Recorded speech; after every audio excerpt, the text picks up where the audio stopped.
জলবায়ুর পরিবর্তন এখন বিশ্বের প্রধান মাথা ব্যথার কারণ হয়ে দাঁড়িয়েছে। হাজার হাজার বছর ধরে পৃথিবীর তাপমাত্রা 0.7 ডিগ্রি সেলসিয়াসে স্থির ছিল। তবে শিল্পায়ন ও বনায়ন ধ্বংসের কারণে পৃথিবীর তাপমাত্রা দ্রুত বাড়তে শুরু করেছে। বিজ্ঞানীরা আশঙ্কা করছেন আগামী কয়েক দশকের মধ্যে পৃথিবীর তাপমাত্রা 2 থেকে 5 ডিগ্রি সেলসিয়াস পর্যন্ত বাড়তে পারে। এর প্রভাব উন্নয়নশীল দেশে বেশি পড়বে, যাদের জলবায়ু পরিবর্তনজনিত বিরূপ প্রভাব মোকাবিলা করার মতো অর্থায়ন নেই। যুক্তরাজ্যের বিজ্ঞানীরা জানিয়েছেন, পশ্চিম আন্টার্কটিকার বরফের যে বিপুল পরিমাণ চাই ছিল তা ক্রমশ গলতে শুরু করেছে। এই শতাব্দীর শেষ পর্যন্ত গলতে থাকবে ওই বরফের স্তূপ। এর ফলে সমুদ্রের পানির উচ্চতা আরও বাড়বে।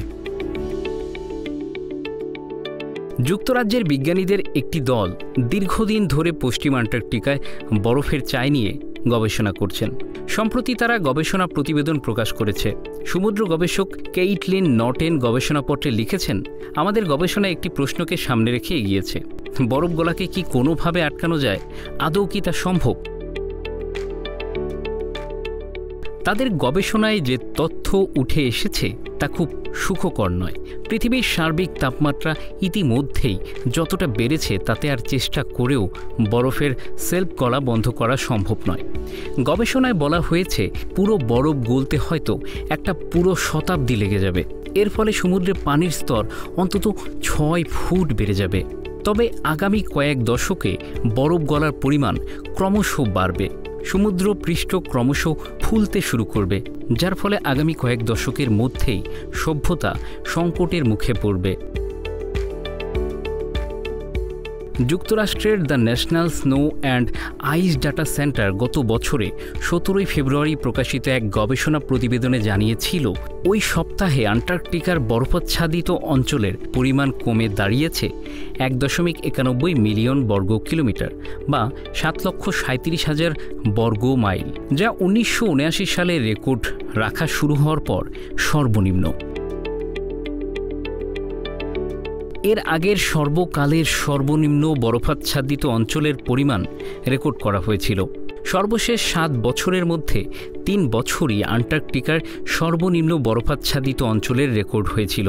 ওই বছরগুলো ছিল 2017, 2022 এবং 2023।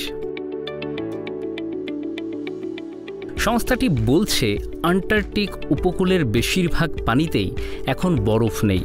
ফলে বরফখণ্ডগুলো ঢেউ এবং উষ্ণ আবহাওয়ার মুখোমুখি হওয়ার ঝুঁকিতে রয়েছে। আন্টার্কটিকা মহাদেশে প্রতি বছর শীতে বরফ জমে, আবার গ্রীষ্মে বরফ গলে যায়। বৈশ্বিক উষ্ণায়নের কারণে আর্কটিক এবং গ্রিনল্যান্ডের বরফ দ্রুত গলে যাচ্ছে। তবে গত 4 দশকে আন্টার্কটিকায় ব্যাপক হারে বরফ গলে যাওয়ার ঘটনা ঘটেনি। কিন্তু 2016 সাল থেকে বরফ গলার হার যেভাবে ত্বরান্বিত হয়েছে, তাতে খারাপ কিছু ঘটার উদ্বেগ বাড়ছে। সমুদ্রের বরফ গলে যাওয়ার আরেকটি সমস্যা হচ্ছে, এর ফলে বৈশ্বিক উষ্ণতা ত্বরান্বিত হয়। সমুদ্রের সাদা বরফ 90% সূর্যের আলো আবারও মহাশূন্যে ফিরিয়ে দেয়। কিন্তু বরফ কমে গেলে বা না থাকলে সূর্যের আলো পৃথিবীর তাপমাত্রা আরও বাড়িয়ে দেবে। যুক্তরাজ্যের বিজ্ঞানীদের এই দলটি প্রথম অত্যাধুনিক কম্পিউটারের সাহায্যে সাম্প্রতিক পরীক্ষাটি করেছে। তারা বরফের চায়ের নিচে গিয়ে সমুদ্রের পানির তাপমাত্রা পরীক্ষা করেছে। সমুদ্রের পানি থেকে কত পরিমাণ কার্বন ডাই অক্সাইড নিঃসৃত হচ্ছে তাও পরীক্ষা করে দেখেছেন তারা। তারা জানিয়েছেন, সার্বিকভাবে তাপমাত্রা বাড়ছে। যদি তার গতি কমানো সম্ভব হয়, পানির তাপমাত্রা বৃদ্ধি কমানো সম্ভব হবে না। ফলে গলতে গলতে বরফের চাইটি এক সময় ভেঙে পড়বে, আর তখনই ভয়াবহ এক সমস্যার মুখে পড়বে সভ্যতা। Bangla affairs news desk.